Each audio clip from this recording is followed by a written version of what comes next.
Hey, David Wallimann here, and today I want to talk to you about the new Modo bass by IK Multimedia. It's a software instrument dedicated to bass tones. Will it replace the ones that I've been using? Probably, because it's really good and very, very simple. It loads very fast.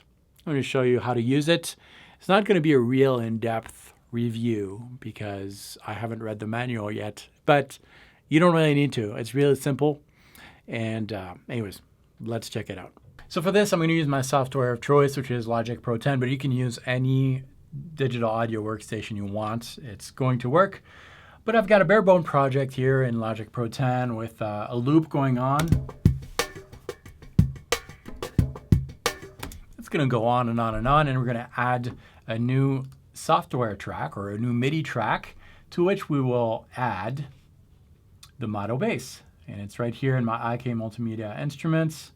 This is a mono plugin, but you don't really need stereo anyways. And there's tricks around it anyways if you want to. But anyways, here's the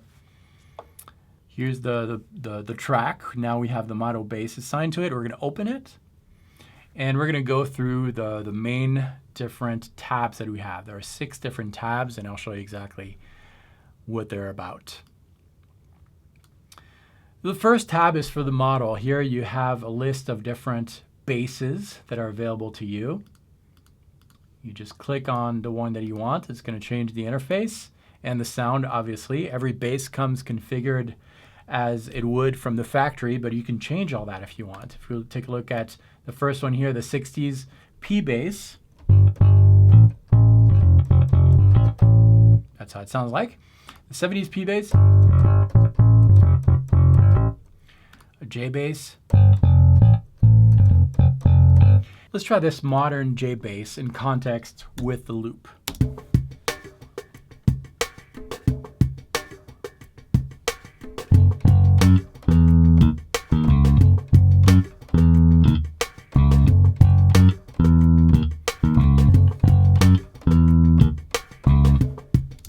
Sounds really good. And you can go through all the different settings. There's a Bassman here, Rickenbacker, a lot of different basses available to you. The second tab is the play style. If I click that, it's going to allow you to select the style of playing. You can do finger playing, pick, or slap. Sounds kind of odd on a Rickenbacker, I think. So let's change that to maybe a modern type of bass. We'll go back to the play style. Here's the slap, pick, finger. Those are for the basic options, but you can go more in depth with the different options that are here. You can decide to use open strings if you want. And it's gonna, whenever there's an open string available, it will use that open string. It'll favor that open string instead of other frets. You can configure all that if you want really easily, but just the basic option sounds great. The third tab is for the strings. That's something kind of new. I haven't really seen that in other software. You can obviously select the number of strings on your bass. So this is a typical 4-string bass. You can change that to a 4-string drop D. So it's going to configure it in drop D. You can do a 5-string bass. I wish the actual picture of the bass changed there. It still stays as a standard 4-string bass, but you still get the 5 strings here. It'll kind of show you which note is being triggered as you play. Let's move on to the next tab, electronics. That's kind of cool. You can actually make your own bass, configure your bass. So if we're still on this modern bass sound, you have the 2 sets of pickups here. On the bridge, you can select any kind of pickup that is available to you. You choose whatever you want.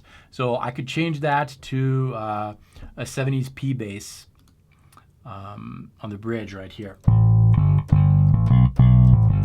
And that's going to change the tone, obviously.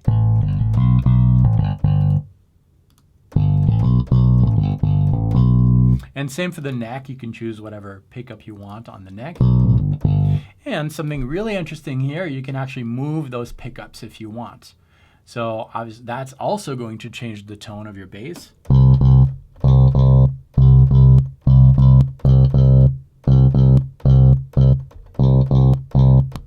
So you can really configure your instrument the way you want. You can make something almost custom. So that's for that fourth tab.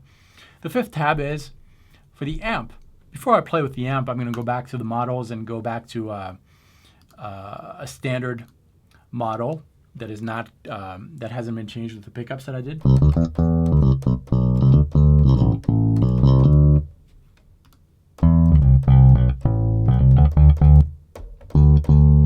Okay, we'll go back to this amp section now, and I can change the type of amp that is used here. This is solid state. I can also use a tube if I want to.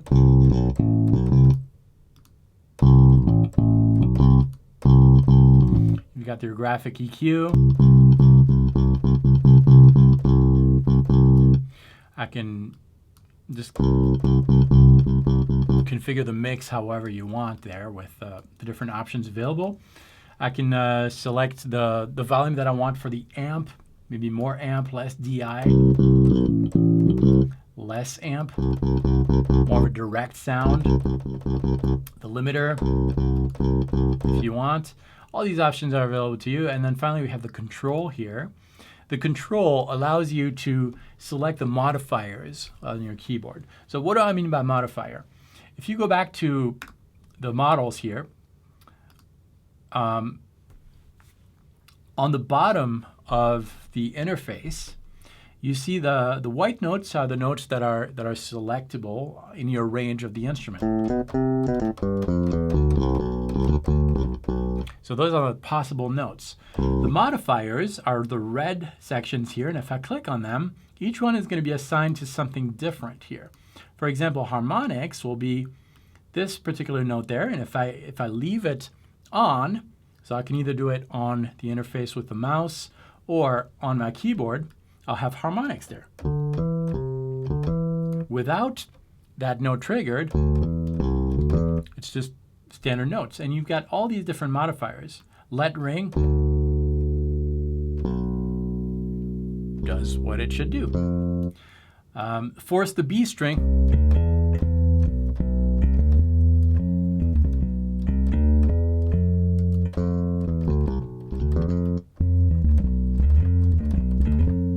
It's going to play everything on that low B string that you have on that 5-string bass. Force D string.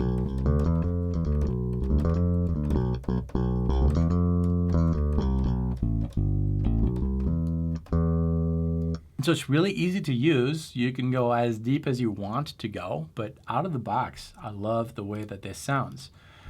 Here are a few examples.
So there you have it. If you want to have more info on the Modo bass, check out the link below. I really like it. I'm going to use it more in upcoming tracks, and I'll share those with you, of course, here on this channel. Thanks for watching this.